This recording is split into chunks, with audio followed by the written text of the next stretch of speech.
Two, All right. Hello, George Tyler. Dave, how are you? I'm good, thanks. How are you doing? Lovely. I'm doing well, thank you. Yes. I like your background. Yeah, it's finally we're getting some nice weather. Yeah, it's beautiful. Yeah, luckily after a very bad winter. But yeah, so what I wanted to talk to you about is we work together quite a lot on the Ekistics project, and this revolved around high-end property around the theme of passive house. Now, I just wanted to.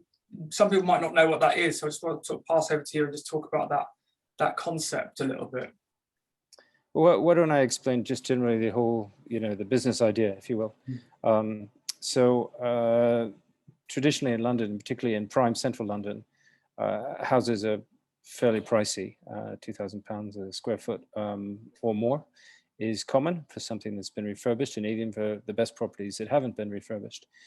So we were looking to buy well at below those prices, but the USP that we have is really to take these houses and really to gut them completely, and to retrofit them to a couple of different standards. One is the passive house standard, and then they're borrowing from work that's been done by an organization called WELL, that's WELL, as well as the Living Building Challenge, which is an architectural design challenge, to take basically a look at both the energy use and the efficiency, the energy efficiency of houses and how they actually work, trying to move that down to net zero or even positive energy, and at the same time to design them with healthy materials so that the houses themselves were very healthy.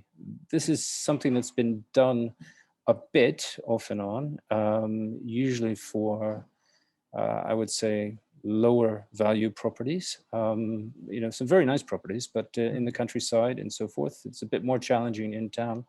But to my knowledge, the only time it's been applied, let's say on a constant basis or consistent basis to the luxury market in a given market is in San Francisco, with a group of developers that have had some success there. Maybe that's no surprise that California and Silicon Valley and San Francisco kind of are the leading edge in many things. So London seemed to be a good market. We've obviously had some pretty serious challenges. Every business when you're getting going has challenges, but with pandemic over the past couple of years and Brexit, it's been kind of a double whammy. Double whammy, so, yeah. A lot of people are saying that. But you're extremely helpful. We came to you when we launched this idea. Ekistics has been investing in developing properties in the US and in Europe for a number of years. And we've always looked at sustainability writ large. And so this was a very niche product that we hope to develop, which is going very slowly now in terms of the actual execution of the product. But in terms of what we can turn to you for, it was to actually help to launch it in terms of fundraising and in terms of a slight rebranding of Ekistics. So you helped us, and if jog my memory, because this is going back a couple of years also, but if I missed something, but in terms of the things as basic as the type font, tweaking our logo, letterhead, cards, things like that, bringing it into a I would say much better version than had been previously done. But I guess the core of what we were trying to do at the time, and we went through, as you remember, many iterations of these, but an investment proposal deck that we would go out to investors with. And the investors ranged from a few institutional investors, but mostly to private high net worth family offices, which are increasingly becoming institutional in the way they look at things. And London is a good place for these because there's a lot of money here, a lot of high net worths, and then obviously the properties were here in the local market. So we had a fairly comprehensive deck, with lots of pictures and texts and graphs and charts and all kinds of things. and you helped us to get that into fairly good shape. And I think I've probably said this to you before, but the key with all of this is, you know, you have the quick presentation, the teaser, Yeah. and you did anything that we put out, you had your hands on at some point. Yeah. But you've got one chance to get somebody's attention. And if it doesn't look really good and very professional, then that's already a mark against you. Yeah. And so you want them to actually read it and think about it. Now, they may say no right from the bat, which happens plenty of times. But if they're not even going to read it because it looks like some handout that you get through the letterbox, then that's no good at all. So that was really helpful in terms of that. And then, of course, the big thing is when you get them to read that and they say, oh, this looks interesting. Let's meet these guys. Let's talk about their idea. Then we have a whole deck that we would send them. And that is, as I said to you, you only get one try to make a first impression. So it's got to be really good. And these people generally, they don't have a lot of time. They're sitting on a stack of money that they need to spend wisely. Most of them are fairly conservative. And so you only really get one chance to, grab their attention. And so in terms of a presentation format, and in terms of clearly conveying the information, whether it's graphically, pictorially, or text, having that balance in the deck and being able to present well is something where your work helped us a lot. And we ended up getting quite a few meetings. Generally, everyone found the idea interesting for various reasons. I don't know what the average success rate in terms of hit rate is in these kind of things, but ours was fairly low, I think, given the backdrop of Brexit initially, and then obviously the pandemic came in, and another countervailing wind. But ultimately, we're talking about the prime London property market, and developing a new product that would be branded in a different way than others. And so I think you helped us a lot in terms of making that first very good impression, getting the attention of a number of investors, having, in some cases, several meetings with them. And that was the key part at the time that we needed to, the key thing we needed to achieve, and the key part that you played. Yeah, and it was fantastic. I mean, from what I remember, the content was all there.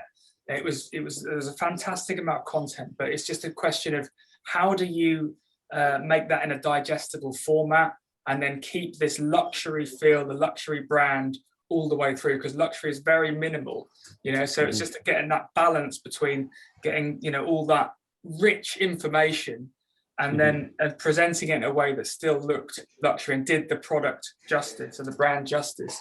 And one of the ways we did that is to create that little teaser first, because you can't, like I said, you just can't bombard someone with that all at once. But the concept is actually quite a simple one and a very, very powerful one. And like you said, taking an idea that's already been successful in California, San Francisco, and bringing it to the London market was a brilliant idea, in my opinion. So I was very excited to get involved in the project. The other thing I remember also was to get that website together, because you didn't even have a web presence. From what I saw. That's true. Also, yeah. It was a very, because you guys put it together, the PowerPoint was never gonna do it in terms of selling it. So, but all the information was there, and then there was no web presence whatsoever. So we had to get something on, and again, very clean, sharp, nice imagery. There was a little bit of some of the imagery would sort of stick out a little bit, so it was a little bit unusual, but mostly just clean and slick and just minimal text. And I think that works. I think that's right. And these days, in the old days, you used to go and you could, for this kind of thing, you print these things out and hand them to people, or send them to people in the post beforehand. And the quality of the paper and all this other stuff, could make an impression, and could differentiate itself even buy the material from the other stacks of paper that were on their desk. Yes. Nowadays, it's all electronic. So I could probably count on one hand the number of presentations we actually printed out, to give to someone. I think we handed them out. We had a few in the bag all the time when we went to talk to people, but at the same time, most of them already had them either up on the screen or had printed them out themselves. But they look at them first through the electronic thing, and that's a little bit different.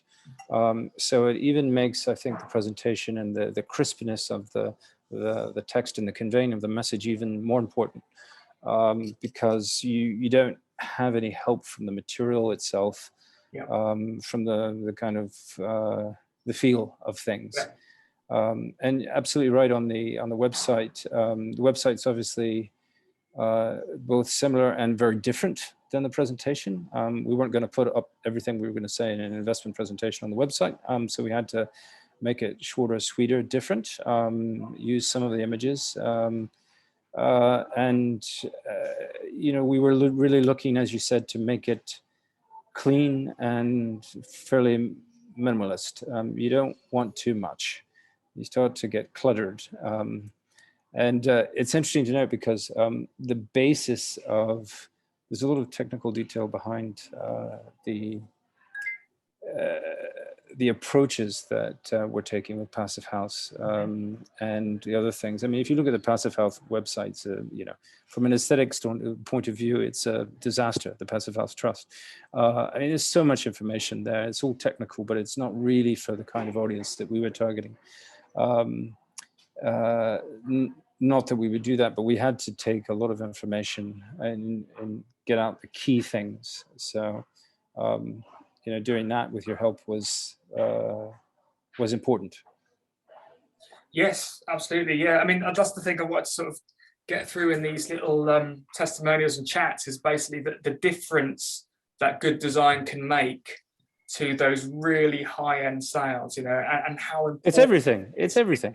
It is so important. I mean, you can't just write, when someone actually reads the text and, the images need to correspond, but and support everything. But if you don't have a good design, people are going to be like, why do I want to buy any of this?